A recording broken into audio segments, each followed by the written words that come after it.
Glória a Deus. Aleluia. Glória a Deus. Quero cumprimentar o povo de Deus com a paz do Senhor. Quem está feliz com Jesus, diga amém. Deus, Ele está nesse lugar, amém, irmãos? Já estamos sentindo a sua presença nesse lugar. É bom estarmos reunidos na presença do Senhor. E que essa presença, ela possa trazer cura ao nosso coração, que essa presença possa trazer transformação para nossas vidas, que essa presença gloriosa de Deus, ela possa provocar uma mudança radical em nossas vidas. Isso é evangelho é transformação de vida, evangelho é transformação de vida, e é para isso que nós estamos aqui nessa noite, para falar do evangelho de Cristo, para falar da palavra de Deus. E quem faz o milagre, quem faz a transformação é Deus. Amém? Glória a Deus. Convido os irmãos a abrirem suas Bíblias no profeta Malaquias. Profeta Malaquias, capítulo de número 3. É fácil de encontrar porque você encontra Mateus e retrocede um livro. Fica um livro antes do Evangelho de Mateus. O profeta é o profeta Malaquias. O nosso pastor Edivaldo, ele nos instruiu a ministrarmos a palavra de Deus nos profetas menores e também nas cartas pastorais. E hoje nós vamos ministrar no último dos profetas menores, que é o profeta Malaquias. O último dos profetas menores, ele profetiza antes da chegada do Messias, e é sobre ele que nós vamos falar um pouco nessa noite, em nome de Jesus Cristo. Que os irmãos encontrem Malaquias, capítulo de número 3. Louvado seja o nome do Senhor Jesus. Quem encontrou, diga amém. Glória a Deus. Palavra do Senhor que nos diz assim: a vinda do Senhor é precedida pelo seu anjo. Capítulo 3, versículo 1. Eis que eu envio o meu mensageiro, que preparará o caminho diante de mim. De repente virá o seu templo, o Senhor, a quem vós buscai, o anjo da aliança, a quem vós desejais. Eis que ele vem, diz o Senhor dos Exércitos, mas quem poderá suportar o dia da sua vinda? E quem poderá subsistir quando ele aparecer? Porque ele é como fogo do ourives e como a potassa dos lavandeiros. Assentar-se-á como um detentor e purificador de prata, purificará os filhos de Levi e os refinará como ouro e como prata. Eles trarão ao Senhor justas ofertas. Então a oferta de Judá e de Jerusalém será agradável ao Senhor, como nos dias antigos e como nos primeiros anos. Enxergar-me-ei a vós outros para juízo, e serei testemunha veloz contra os feiticeiros, e contra os adúlteros, e contra os que juram falsamente, e contra os que defraudam o salário do jornaleiro, e oprimem a viúva e o órfão, e torcem o direito do estrangeiro, e não me temem, diz o Senhor dos Exércitos. Amém? Pode sentar-se em nome de Jesus. Glória a Deus, toda honra e toda glória seja dada ao nome de Jesus Cristo. Meus queridos irmãos, o Evangelho é o Evangelho da transformação. Muitas das vezes nós pregamos e dizemos, irmãos, quem faz é Deus e não nós. Quem opera é Deus e não nós que operamos.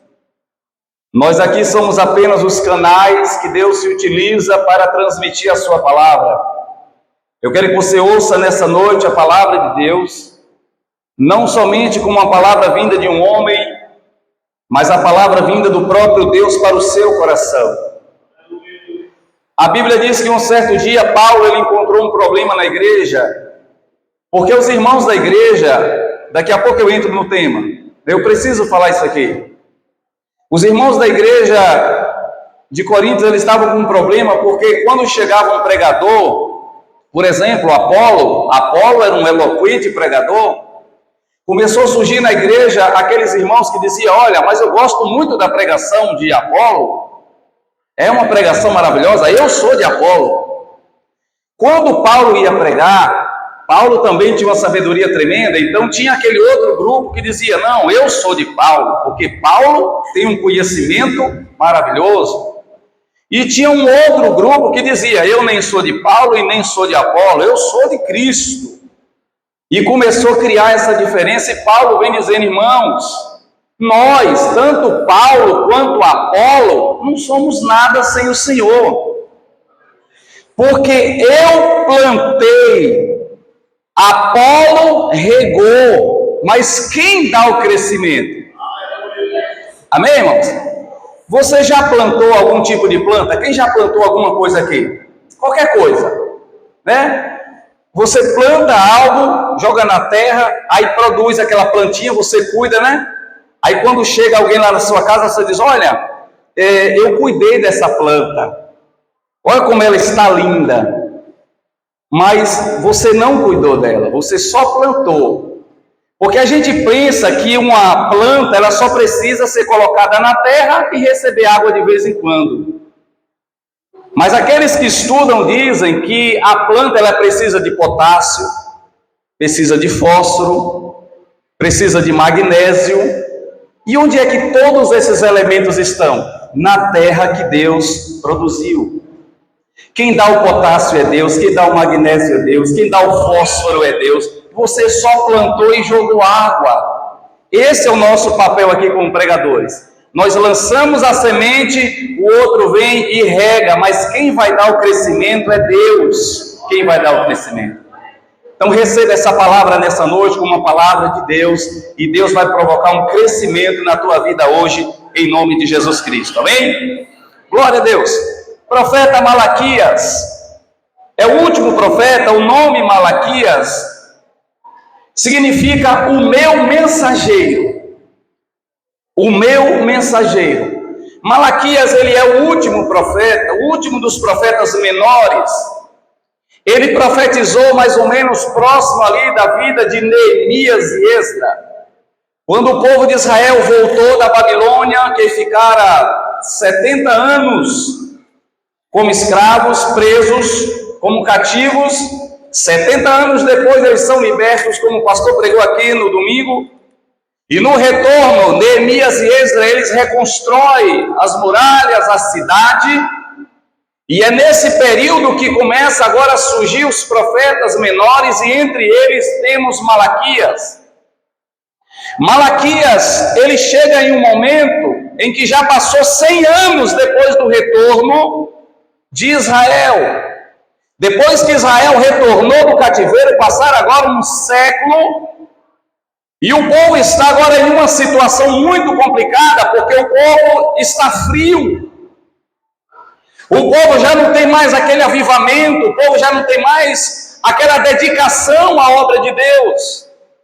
O povo está tratando a obra de Deus como qualquer coisa. O compromisso foi perdido, se perdeu o compromisso. A responsabilidade com as coisas de Deus se perderam. Os sacerdotes que eram para darem o exemplo, são os que mais dão más exemplos. Eles não estão dando o exemplo necessário que o povo precisa, porque o povo se espelha muito nos seus líderes, o povo se espelha na sua liderança, o povo confia que um sacerdote, ele sim é aquele que tem a voz de Deus para o seu coração. O povo confia que o profeta é aquele que tem a mensagem de Deus para o seu coração.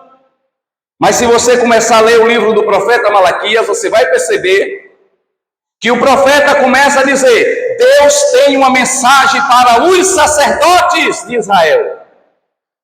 Então Deus começa agora a chamar a atenção do seu povo, mas Deus começa a chamar a atenção pela sua liderança.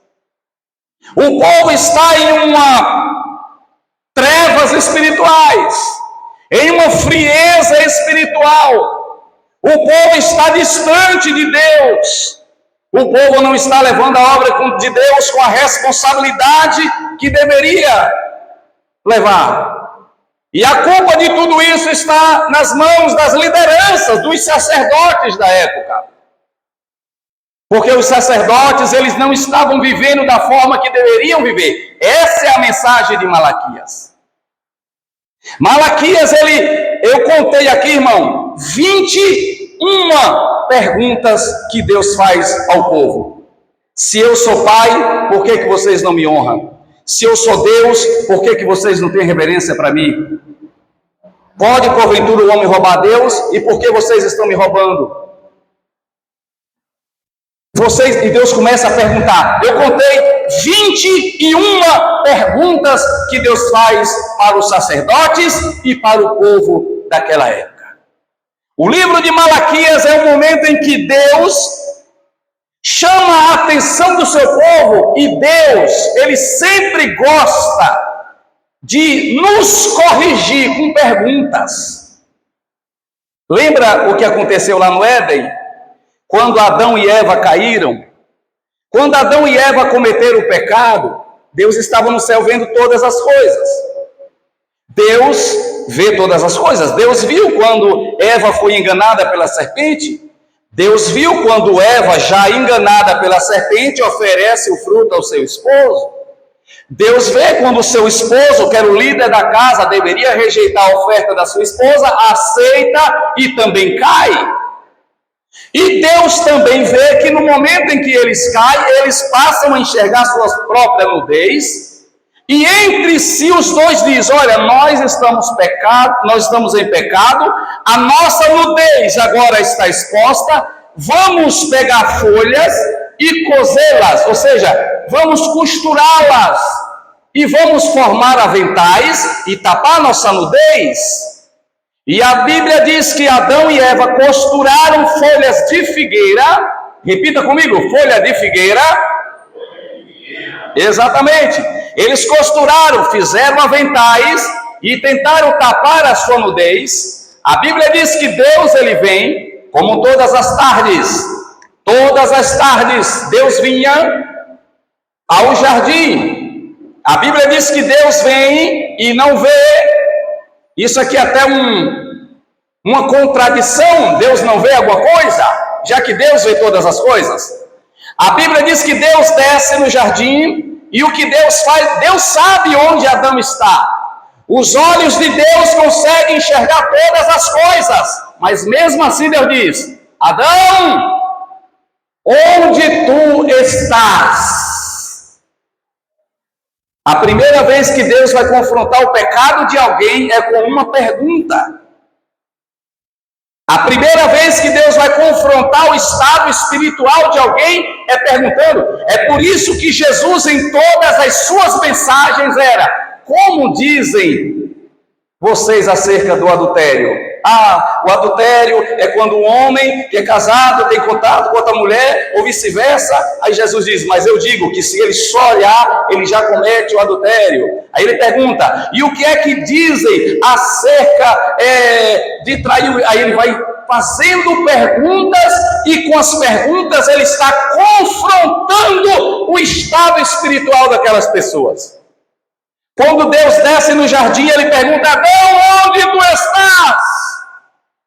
Adão sai de detrás das árvores com um aventalzinho tapando o seu pecado e diz: Senhor, eu ouvi tua voz e me escondi, porque estava nu. Aí Deus vai fazer outra pergunta: quem te disse que estavas nu? Porventura comeste da árvore que eu dissesse para não comer? Outra pergunta. Não é assim sempre? Deus sempre vai perguntando. Porque todas as vezes, irmão, que se pergunta, isso até a ciência já comprovou, que quando um professor faz uma pergunta, ele cria uma explosão dentro da mente do aluno. Porque o nosso cérebro, ele foi feito para achar soluções. Então, quando alguém me faz uma pergunta, os meus neurônios começam a se mover dentro de mim, procurando uma resposta e uma solução. Então, todas as vezes que Jesus perguntava o que dizem os antigos, ele provocava uma explosão na mente de quem estava ouvindo, questionando: será que eu estou vivendo dessa forma? Será que eu estou vivendo da forma que agrada a Deus? A Bíblia diz que um dia Jesus, ele estava em um local, levava uma mulher em adultério. A mulher que estava em adultério, disseram para Jesus: olha, ela foi pega em adultério, deve morrer. Jesus fica em silêncio, não fala nada. E eles dizem: mestre, a lei de Moisés diz que se for pega em adultério, devemos matá-la. Jesus levanta e o que é que ele faz? Quem? Outra pergunta: dentre vós não tem pecado, seja o primeiro a tirar pedra sobre ela. E ninguém atira pedra, vai todo mundo embora. Quando Jesus vai confrontar a mulher, ele diz: cadê os teus acusadores? Outra pergunta. O livro de Malaquias existe 21 perguntas. É Deus confrontando o seu povo. É Deus confrontando, porque às vezes, irmão, a gente olha assim para a igreja, a situação da igreja. A situação da igreja, quando eu falar igreja, estou me referindo à igreja de Cristo no sentido geral. Igreja de Cristo, não é a igreja Batista Shalom. A igreja de Cristo no planeta inteiro. Quando a gente olha para a situação da igreja, a gente lembra de 20 anos atrás, 30 anos atrás, como as coisas eram mais avivadas. A gente lembra que há 20 anos atrás, para uma pessoa ser batizada com o Espírito Santo, não precisava ter instrumentos na igreja. Bastava 2, 3, 4 irmãos cantando o louvor da harpa, alguém já era batizado com o Espírito Santo. Para as pessoas se converterem, não precisava fazer festas nas igrejas, mega congressos, um culto apenas, um círculo de oração. Rasgava o coração do pecador. Eu contemplei com os meus olhos várias pessoas vindo à frente aceitar a Jesus em lágrimas, chorando, porque a palavra falou em seu coração. Quando a gente olha, irmão, e vê assim: meu Deus, como a igreja está diferente, como a igreja era mais espiritual, como a igreja era, meu Deus, era fácil ser batizado com o Espírito Santo. O Senhor não precisava vir pregador de fora para avivar a igreja era avivada por si mesma. Aí a gente fica, né, irmão, só se lamentando. Aí o que é que Deus faz? Deus vem com as perguntas: e você, o que está fazendo? Você continua orando como você orava? Aí Deus começa, né? Apertar, levar a gente para o canto. E você continua jejuando, e Deus nos prova que nós fazemos parte do que a igreja está vivendo agora. Que a culpa do que nós estamos vivendo, na verdade, é culpa nossa, porque a gente quer achar uma explicação espiritual. O demônio, o inferno, o Satanás veio e arrebatou o avivamento e levou. O diabo não tem poder para tirar o avivamento da igreja. Deixa eu dizer uma coisa para você aqui. Primeiro, que avivamento é fogo. E se tem uma coisa que o diabo não gosta, é de fogo. Não gosta. O diabo começou a matar crente no início, matou, matava um, Deus levantava 10. Matava um, Deus levantava 10. Ele disse: rapaz, esse negócio de matar crente não está dando certo. Eu estou matando um, Deus está levantando 10. Então é melhor não matar, melhor adoecer ele. É melhor adoecer. Porque ele doente, ele vai dar mais trabalho. Ele doente, ele vai ficar mais moribundo. Essa tristeza dele vai se transparecer para outro. É melhor adoecer crente do que matar. Então o diabo descobriu que a grande jogada é adoecer, é esfriar. Então aqui nós estamos a um século do retorno, há um século que Neemias levantou as muralhas, há um século que o templo foi reconstruído, há um século que houve ali aquele avivamento, que Neemias reúne o povo, lê a palavra, e todo mundo chora, e há um grande avivamento, e o povo começou a se distanciar, a igreja começou a se esfriar, a igreja começou a se distanciar, e então todos diziam: o que está acontecendo conosco? Aí diz a Bíblia diz que os velhos, antigos, pararam diante, porque depois que Neemias voltou, aquele templo bonitão que Salomão levantou, foi destruído. Aquela beleza, irmão, aquele templo magnífico foi destruído, agora levantou-se um templo menor, feito de madeira. Aí a Bíblia diz que os velhos, os anciãos, eles vieram, batiam no peito e diziam: ó, como era lindo o templo, olha só, agora nós estamos cultuando em uma barraca. Aí vem o Oséias, e Oséias diz: vocês estão lamentando, olhando para essa casa, lembrando da outra como era a glória, mas eu digo a vocês que a glória desta segunda casa será maior do que a glória da primeira. O Oséias disse isso: olhe para esse barracão aqui que vocês estão vendo, vocês estão chorando, lembrando daquela glória, mas sabe do que era que o povo estava chorando, irmão? Porque quando Salomão ele levantou o templo, sabe o que foi que aconteceu? A Bíblia diz que quando Salomão foi orar, que ele levantou as mãos para o céu. Diz a Bíblia em 2 Crônicas, capítulo 7. A Bíblia diz que ele levantou a mão para o céu, Salomão, e começou a orar. A Bíblia diz que o fogo acendeu sozinho, ninguém acendeu, foi Deus quem acendeu o fogo. O fogo se acendeu e diz que a glória foi tão grande que os sacerdotes nem podiam ficar em pé. Eles tentavam ficar em pé, cambaleavam e caíam de tanta glória que desceu naquele dia, quando o fogo de Deus desceu sobre o altar deles. Então aqueles velhinhos estavam olhando para aquela casinha de madeira, dizendo: oh meu Deus, aquela glória que a gente viu descer, cadê? Aí o Oséias veio e disse assim: a glória desta segunda casa será maior do que a glória da primeira. Quando chega aqui em Malaquias, o povo dizendo: cadê essa promessa? Cadê a glória? Cadê a glória que não vem? Só vemos a barraca, as madeiras, cadê o fogo? Cadê o avivamento? Cadê o renovo? Cadê aquele profeta que levantava a mão para o céu e nem precisava acender a fornalha? Era Deus que acendia a fornalha. Cadê os sinais? Nada estava acontecendo. O povo vivendo de uma frieza espiritual terrível, uma distância terrível. Então é claro que no momento desse as pessoas vão... Isso aqui é Malaquias, viu? Isso aqui é Malaquias. O povo começa a se indagar: Senhor, o que é que está acontecendo? Senhor, por que estamos morrendo? Por que tua igreja está padecendo? Por que estamos nos esfriando? Por que não há mais avivamento? Por que não há mais cura? Por que não há mais batismo com o Espírito Santo? Por que não se converte mais almas? E quando se converte, nem na igreja mais fica. Eles estavam assim perguntando. Aí Deus disse: então agora é hora de eu perguntar. Pode sentar aí que agora eu pergunto. E começa a perguntar: eu sou pai de vocês? Por que vocês não me honram como um filho tem que honrar um pai? Eu sou Deus de vocês? Por que vocês não me reverenciam como alguém deve reverenciar o seu Deus?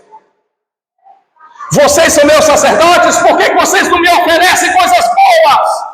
E Deus começa a perguntar, e Deus começa a provar para o povo que a culpa da decadência não era a ruindade de Deus, não era Deus que estava barrando o céu, era a incredulidade e o desvio do povo. Era Malaquias. Aí, irmãos, a gente vai lá. Eu fico até triste. Eu fico triste, mas eu fico triste quando eu vejo alguém só pegar Malaquias para ler Malaquias 3:10. Me dá uma tristeza na alma. Me dá uma tristeza na alma. Esquece de toda a mensagem poderosa que está dentro disso, só vai para o 3:10. Parece até que Deus formou esse livro para que a gente viesse cobrar fidelidade nos dízimos e nas ofertas. E esse livro não foi criado para isso. Até porque quem estava roubando aqui não era o povo, eram os sacerdotes. Eram os sacerdotes. Quando a gente vai ler aqui, irmão, Deus vai dizer, capítulo 2. Agora, ó sacerdotes, para vós outros é esse mandamento que eu vos dou. Se não me ouvires, e se não puserdes no vosso coração dar honra ao meu nome, diz o Senhor dos Exércitos, eu enviarei sobre vocês a maldição, e amaldiçoarei a vossa bênção. Na verdade, eu já tenho amaldiçoado, porque vós não me podeis isso no coração. Eis que vos reprovarei a descendência e tirarei o excremento, e esfregarei o excremento no vosso rosto, o excremento dos sacrifícios que vocês têm me dado. Sabe o que está acontecendo aqui? Olha aqui para mim, por favor. O povo estava dando dízimo. O dízimo lá era trigo, era cevada, era animal. Para quê? Porque aquele dízimo era o sacerdote usava o animal e sacrificava para o Senhor. Sim ou não? Não era assim? Ele pegava o animal, eu tenho 10 animais, eu tirava a 10ª parte, que é o dízimo, e levava esse animalzinho para levar para o templo, para ser sacrificado para o Senhor. Amém? O sacerdote fazia o quê? Ele pegava os animais mais bonitos e guardava, e os aleijados, os cegos e os coxos ele oferecia para Deus.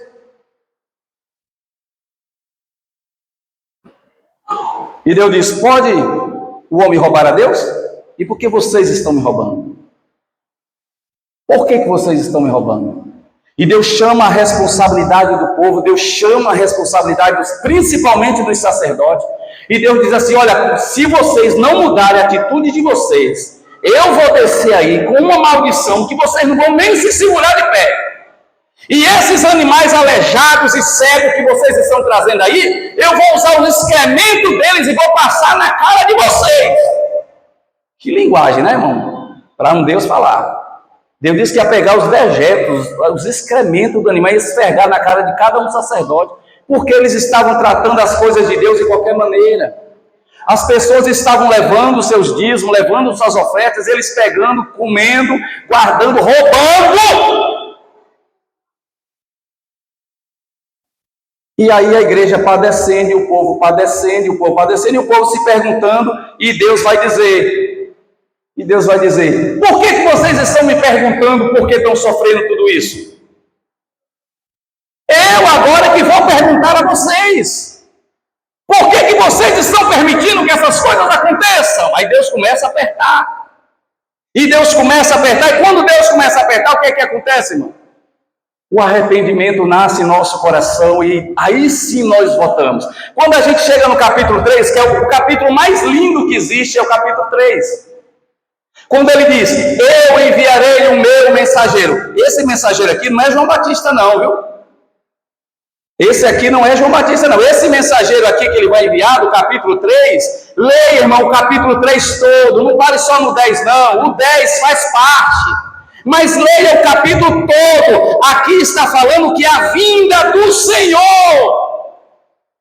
A igreja estava passando por uma situação complicada naquela época, vivendo uma apostasia terrível. Então Deus diz, comece a se consertar, comece a mudar as coisas. Olha aqui para mim, por favor. Olha aqui para mim, por favor. Sabe como é? Sabe o que é igreja, obra de Deus? Sabe o que é obra de Deus? Olha aqui para você aprender uma coisa, irmão. Obra de Deus é assim. Obra de Deus é assim. A obra é de Deus. Deus. A obra é de Deus.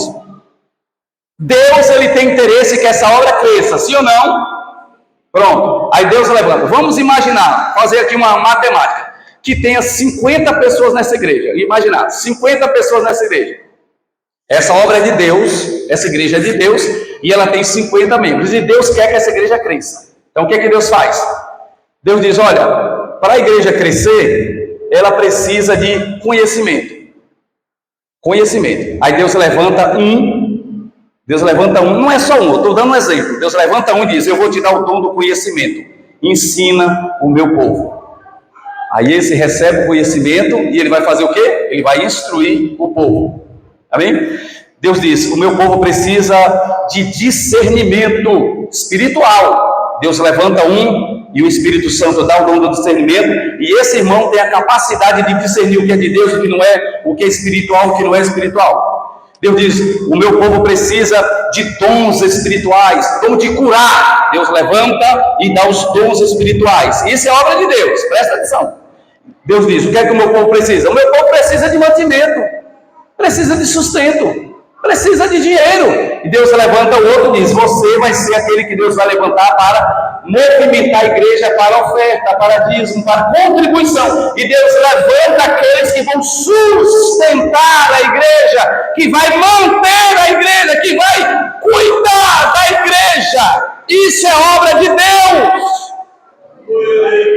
Significa que o conhecimento quem dá é Deus, os dons quem dá é Deus, o discernimento quem dá é Deus, e o crescimento financeiro da igreja quem dá é Deus.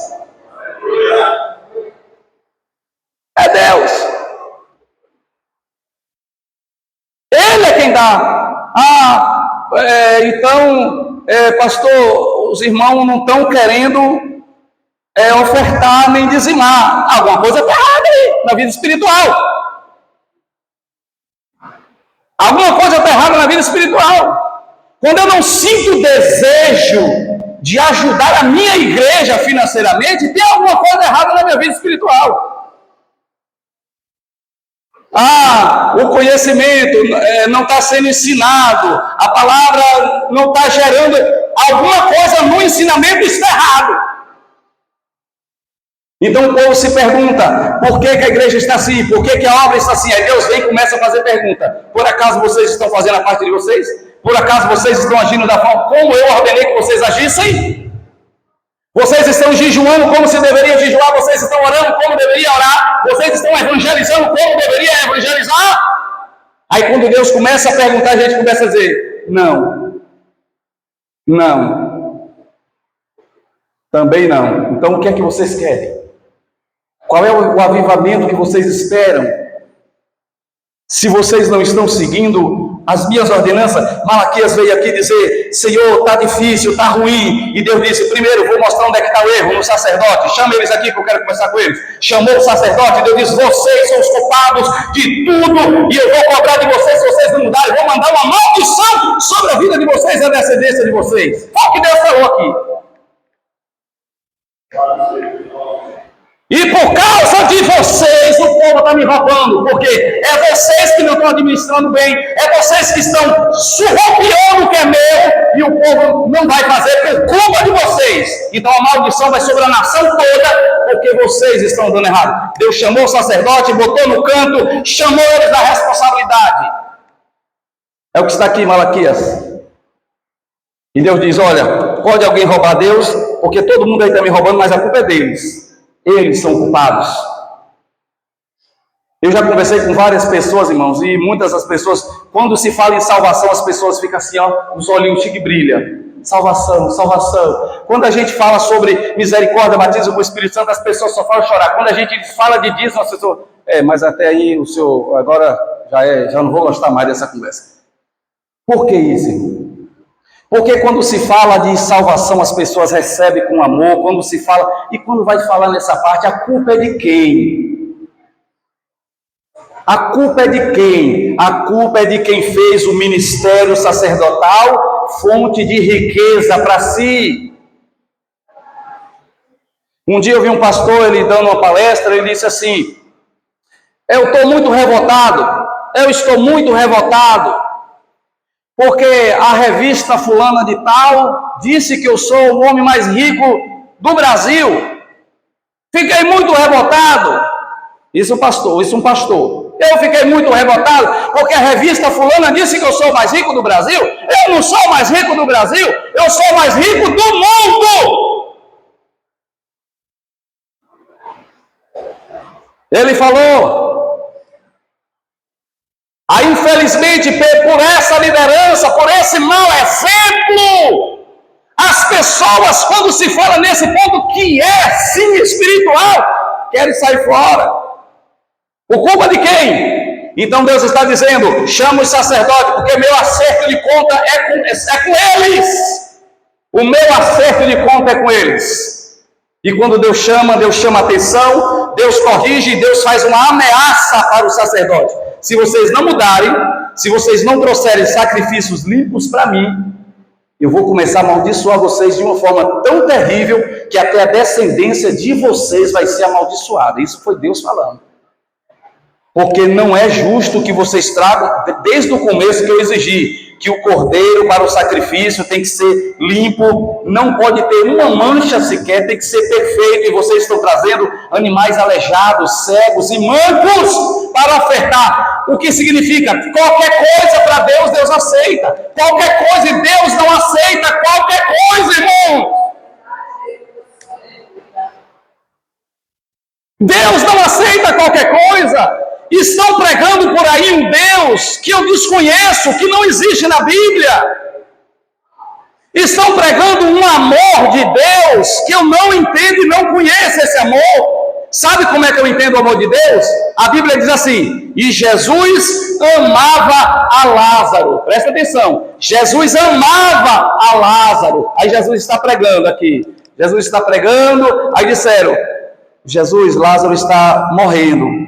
Jesus: tá bom. O senhor vai lá? Vou. Jesus fica 4 dias pregando. E é porque amava, viu? 4 dias pregando, aí o Espírito Santo vem e diz assim: ó, Lázaro morreu. Jesus: ó, bora lá para Lázaro, que Lázaro já dorme. Aí os discípulos: mas se tá dormindo, tá bem, senhor. Não, ele tá morto.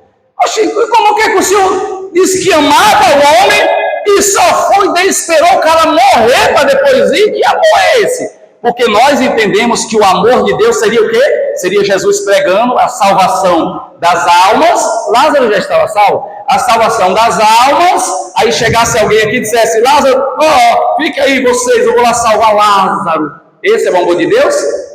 Não. O amor de Deus é o quê? Lázaro vai morrer, eu sei. Mas o senhor não vai lá? Eu vou. Deixa eu salvar a humanidade primeiro. Deixa eu salvar o mundo primeiro. Deixa Lázaro lá. Mas ele vai morrer. Não tem problema não. Deixa ele morrer. Deixa ele morrer. Eu sou a ressurreição e a vida. Eu sou o dono da vida e sou dono da morte também. E ele continua. Depois de 4 dias ele vai. Quando ele chega lá, a irmã de Lázaro já veio: se o Senhor tivesse aqui, meu irmão não teria morrido. Jesus: eu já sei disso aí tudo. Já sei até seu discurso.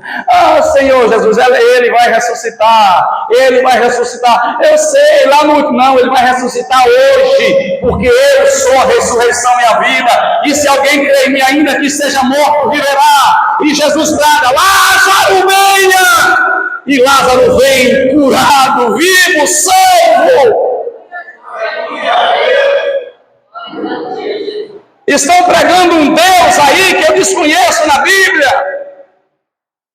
Porque Deus, ele não aceita qualquer coisa. Os sacerdotes aqui estavam oferecendo animais aleijados, cegos, mancos, manchados. E Deus disse: eu não aceito isso. Se você tem que ofertar alguma coisa para mim, oferte o melhor que você tem. Estão pregando um Deus. Irmão, Deus, quando foi fazer o tabernáculo, às vezes eu brinco com o irmão João, eu chamo ele de Bezalel, porque na Bíblia fala que existia um homem que, quando foi na hora de fazer as cortinas, irmão, da igreja, Deus disse assim: Moisés, eu preparei um homem chamado Bezalel, enchi ele do meu Espírito Santo. Ele está cheio do Espírito Santo. Aí eu fico imaginando Moisés perguntando: Senhor, mas ele vai orar pelos enfermos e curar os enfermos? Não. Eu enchi ele do meu Espírito. Sim, Senhor, ele vai orar pelos aleijados, eles vão andar. Não, ele vai orar pelos mortos. Não, ele vai fazer as cortinas da minha casa. Aí vem Bezalel. Qual é o seu dom, Bezalel? Fazer cortina, fazer arca, fazer templo, fazer esse negocinho aqui. É meu dom. Aí o Bezalel faz e Deus diz: olha, eu não quero outro, eu só quero ele. Eu quero ele. Aí o Bezalel faz e Deus diz, olha, a planta que eu revelei é essa que ele vai fazer. O meu espírito colocou no coração de Bezalel a forma que eu quero a arca. E o Bezalel faz a arca conforme o Espírito Santo de Deus colocou em seu coração. Imagine um Deus que para fazer uma cortina teve que encher um homem do Espírito Santo. Aí esse Deus muda para hoje aceitar qualquer coisa? Esse Deus muda para hoje a gente, não, irmão, faz aí qualquer coisinha mesmo, vamos manchar. Ele quer o melhor, ele exige o melhor, ele não mudou. Outra coisa, escute aqui, quando foi fazer o altar do holocausto, me perdoe, mas vou ter que entrar nisso aqui. Ele foi fazer o altar do holocausto. O altar do holocausto, irmão, era um altar de bronze. E quando Deus disse assim, faça o altar do holocausto, mas não faça degraus.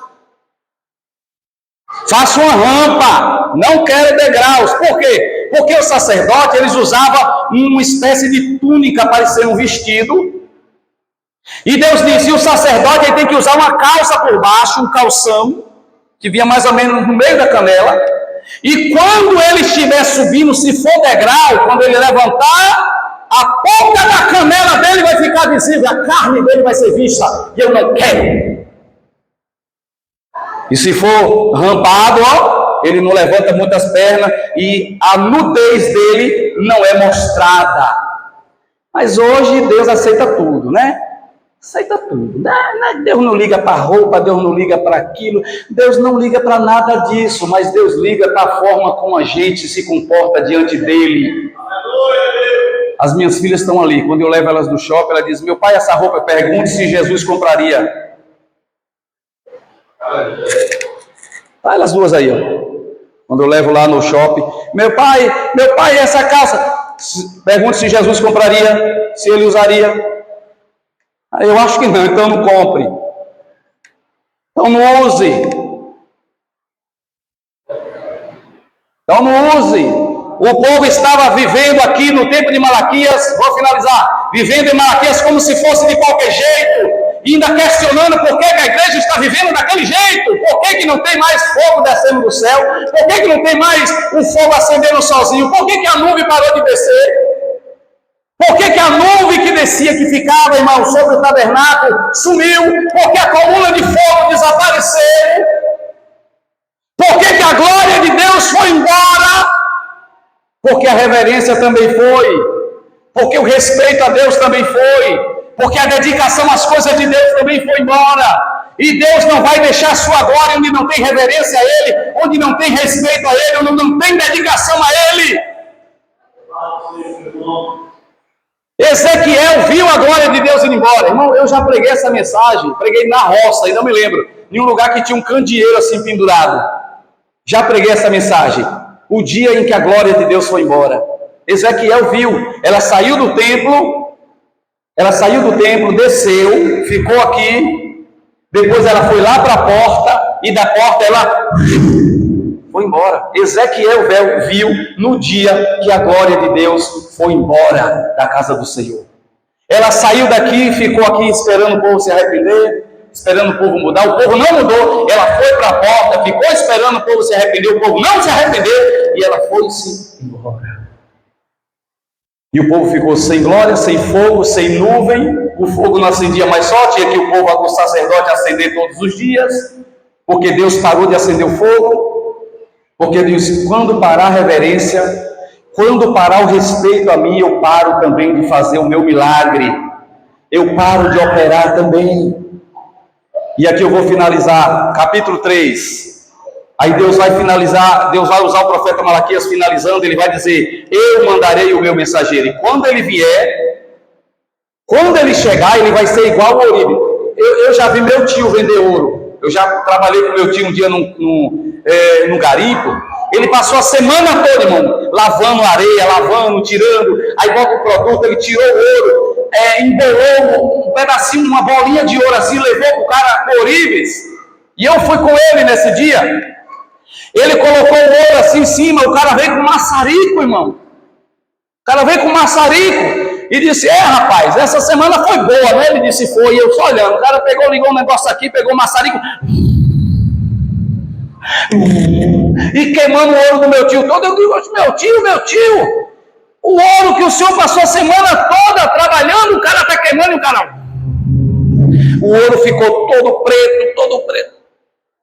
Daqui a pouco ela foi esfriando e voltou ao mesmo estado normal. Meu tio disse, ouro o fogo não destrói. Ele destrói toda a impureza que tem dentro do ouro. Se tiver uma pedrinha lá, o ouro destrói.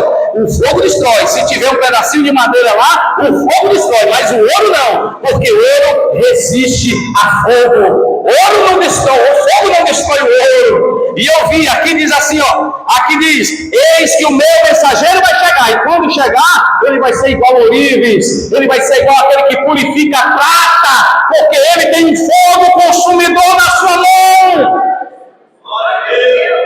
Quem é esse mensageiro aqui? Quem é esse mensageiro? Eu vou finalizar aqui a mensagem, vou até fechar minha Bíblia. Depois que Malaquias profetizou, olha aqui para mim, por favor. Depois que Malaquias profetizou, 400 anos de silêncio. Deus não falou mais com ninguém. Malaquias profetizou, Malaquias fez a profecia, lançou a profecia, fechou a Bíblia. 400 anos, Deus não falou por profeta, não falou por sonho, não falou por Uri-Tumi, não falou por revelação. Deus se calou 400 anos, até que de repente aparece um jovem vestindo uma roupa toda de couro, morando num deserto com o cabelo todo espatifado, e ele começa a gritar, eu sou a voz que clama no deserto, preparai o caminho do Senhor, endireitai as suas veredas, porque eu batizo com água, mas o que vem após mim está chegando, e ele vos batizará com o Espírito Santo e com fogo, com o Espírito Santo e com fogo, com o Espírito Santo e com fogo, porque ele traz na sua mão uma pá para limpar a sua eira, e ele vai pegar o trigo, vai jogar no celeiro, mas a palha vai jogar no fogo para ser destruída. 400 anos de silêncio. Quando João Batista aparece, quem vem? Jesus. Quem aparece? Jesus. Agora escute aqui, por favor, para que eu finalize. A mensagem de Malaquias foi essa, chamou o sacerdote e disse, vocês precisam mudar a atitude de vocês, senão eu amaldiçoo vocês. Aí vem Jesus. Quando Jesus vem, Jesus chega no capítulo 23 de Mateus, Jesus chega diante do sacerdote. Agora, irmão, o sacerdote, como é que eles estavam? Eles estavam assim, olha, tem que oferecer o bom e o melhor para o Senhor, viu? Tem que oferecer o do bom e do melhor. Aí eles disseram, olha, é o seguinte, todo mundo vai ter que ofertar, então nós vamos começar a vender animais. Vamos vender, vamos fazer um comércio na casa de Deus. Vamos fazer um comércio na casa de Deus. A gente vai vender pombo, porque era assim, quem tinha dinheiro oferecia um bode, quem tinha dinheiro oferecia um cordeiro, quem tinha dinheiro oferecia um animal, mas quem não tinha ia para os pássaros, uma pomba, um bichinho pequenininho, porque quem menos tinha condição oferecia menos. Então lá na frente do templo do Senhor tinha todo tipo de animal, todo tipo, tinha cordeiro, tinha boi, tinha touro, tinha pássaro, tudo para ser oferecido a Deus. Aí quem vem descendo o monte, irmão? Quem vem descendo o monte? Eis que eu vos envio o meu mensageiro. E quando ele descer, quando ele chegar, aí sim, eu só estou ameaçando, mas quando ele chegar, você não vê como é que ele vai fazer. Aí vem Jesus. Jesus olha de lá de cima e diz, não acredito. Malaquias mandou a mensagem e ninguém se converteu? Malaquias, Deus usou, Malaquias chamou a atenção, então peraí, lapiou um galho de pau, desceu e disse, agora o neguinho vai se converter, é na porrada, e desce Jesus, pega a barraca e chega, não derrube meu, é o quê? É o quê? Não derrube, a casa de meu pai é casa de oração e não covil de salteadores. Aleluia! Aí João diz, esse aí é o que ele prometeu, meu mensageiro. mensageiro vai chegar, e quando eu chegar, ele vem com a pá na mão, e ele vai limpar tudo. Aí Jesus, ele chega lá para o capítulo 23 de Mateus, ele chama o sacerdote e diz: vocês são hipócritas, vocês são fariseus, vocês cobram do povo e vocês não fazem nada, mas eu cheguei para que esse povo que está sofrendo aí, lembra de Mateus capítulo 11, versículo 28, lembra? Lembra que João 11, Mateus capítulo 11, versículo 28, ele diz: vinde a mim, todos os que estáis cansados e sobrecarregados, e eu vos aliviarei. Tomai sobre vós o meu jugo, porque meu jugo é suave e meu fardo é leve. O que Jesus está dizendo é o seguinte: esse negócio de ficar cobrando de vocês e não fazer, vai acabar, porque eu sou aquele que veio para trazer um evangelho de transformação para a vida de vocês.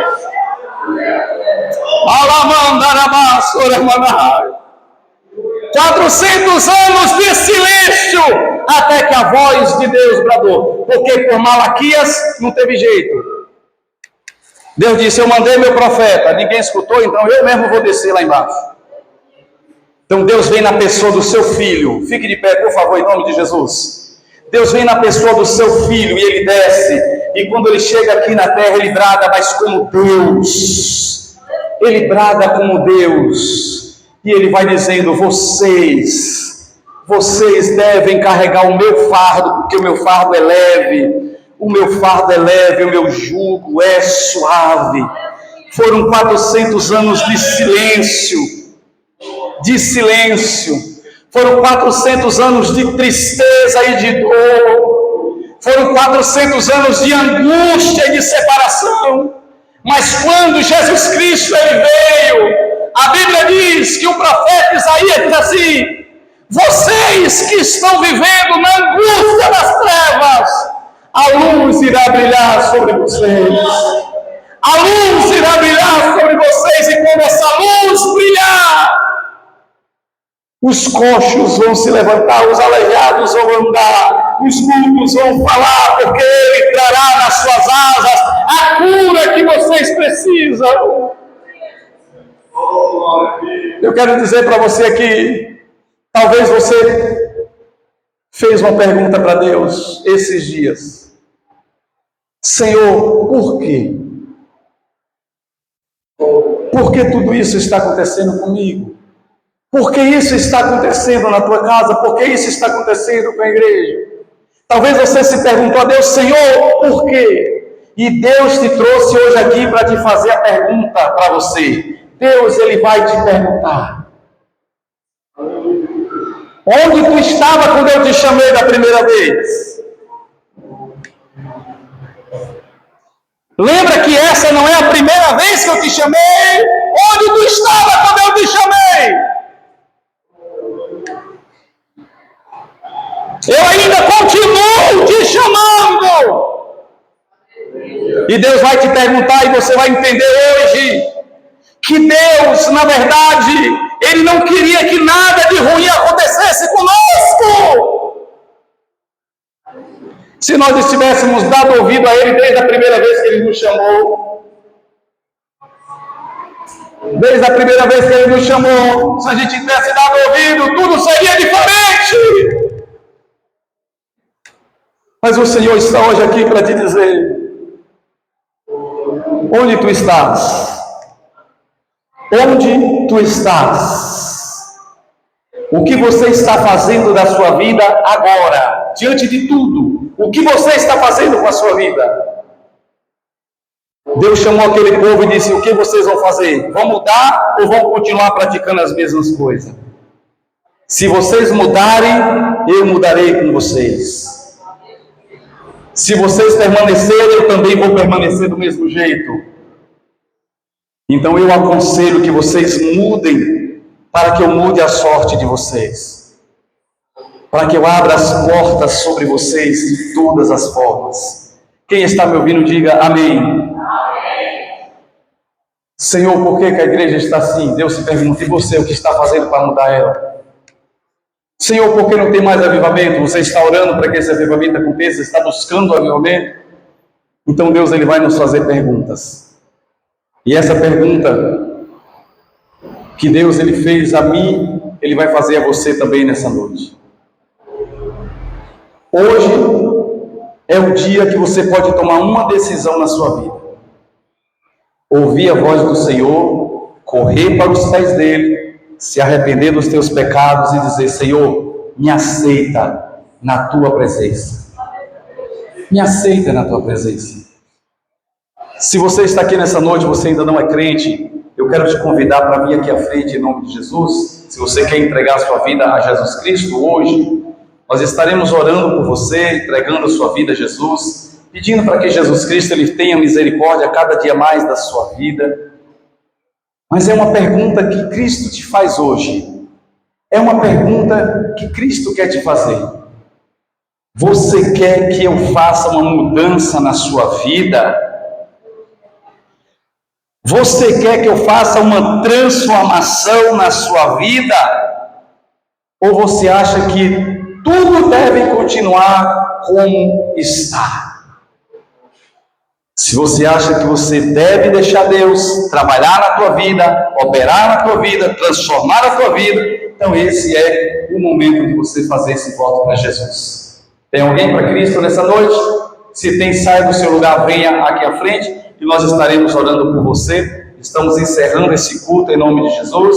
Se você talvez tenha um receio de vir aqui, chama um irmão que está do seu lado, diga: me leva lá na frente que eu quero receber a oração do pastor, quero que ele ore pela minha vida, para que Deus faça um milagre na minha vida. Se não tem, nós vamos orar agradecendo a Deus por tudo. Quero louvar a Deus pela sua vida, dizer aos irmãos que Deus é bom, Deus é maravilhoso, continua operando e operando nas nossas vidas. Que Deus continue abençoando a vida dos irmãos, que essa mensagem possa ter causado em seu coração um desejo de mudança e entender que todas as vezes que nós questionarmos Deus em alguma coisa, Ele vai nos pegar com uma pergunta também, e essa pergunta vai nos apertar e vai fazer com que a gente mude a nossa vida. Esse é o Deus que nós servimos, é um Deus maravilhoso e um Deus muito inteligente. Amém? Vamos agradecer a Deus em nome de Jesus. Levante a sua mão para o alto. Nosso Deus Pai, nós somos gratos a Ti pela Tua presença. Pai, muito obrigado, Senhor, por essa noite maravilhosa, pela presença do Teu Espírito Santo, pelos louvores, Pai, que foram entoados aqui nessa primeira parte, nos preparando para ouvir a Tua palavra.